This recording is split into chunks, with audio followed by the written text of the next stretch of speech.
কল্পনাতীত ঘটনা। এমন দিন যে কখনো দেখতে হবে ভাবতেই পারেননি, কিন্তু দুর্ভাগ্য তার পুত্র সুখ হলো না, উল্টে পুত্র শোক হয়ে গেল। মঙ্গলবার সন্ধ্যায় আরজিকর হাসপাতালে মর্গের সামনে দাঁড়িয়ে এমন ভাবেই শোক প্রকাশ করেছেন বিজেপি নেতা দিলীপ ঘোষ, পাশে স্ত্রী রিঙ্কু মজুমদার। মঙ্গলবার সকালে সাপড়জির বহুতলের ঘরে রহস্য মৃত্যু হয়েছে রিঙ্কু মজুমদারের একমাত্র সন্তান সৃঞ্জয় ওরফে প্রীতম দাশগুপ্তর। প্রাথমিক তদন্ত থেকে পুলিশের অনুমান ওভারডোজের কারণে মৃত্যু হয়ে থাকতে পারে প্রীতমের। তবে ময়না তদন্তের রিপোর্ট হাতে না পাওয়া পর্যন্ত এই ব্যাপারে নিশ্চিত করে কিছু বলা সম্ভব নয় বলেই জানিয়েছে পুলিশ। সকাল থেকে হাসপাতালে ছিলেন রিঙ্কু, বিকেলে হাসপাতালে আসেন দিলীপ ঘোষ। 18 এপ্রিল দিলীপ রিঙ্কুর সাত পাকে বাধা পড়েছেন।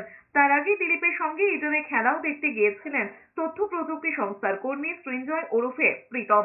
সেই প্রসঙ্গ টেনে দিলীপ বলেন, ছেলেটা সর্বগুণ সম্পন্ন ছিল, এত ভালো ছেলেটা এভাবে চলে যাবে কল্পনাও করতে পারছেন না। মা যার সবকিছু ছিল, ছেলে সে চলে গেল। এত কষ্ট করে তাকে মানুষ করেছে, সর্বগুণ সম্পন্ন ছেলে, পড়াশোনায় ভালো, দেখতে শুনতে কথাবার্তা, বা কখনো আমিও সন্দেহ করিনি এরকম হতে পারে। আগের থেকে আমার সঙ্গে ছেলের পরিচয় ছিল, তাকে খেলা দেখাতে নিয়ে গেছি, খুবই ভালোবাসতো। আমার একটা তার প্রতি মোহ এসে গেছিল।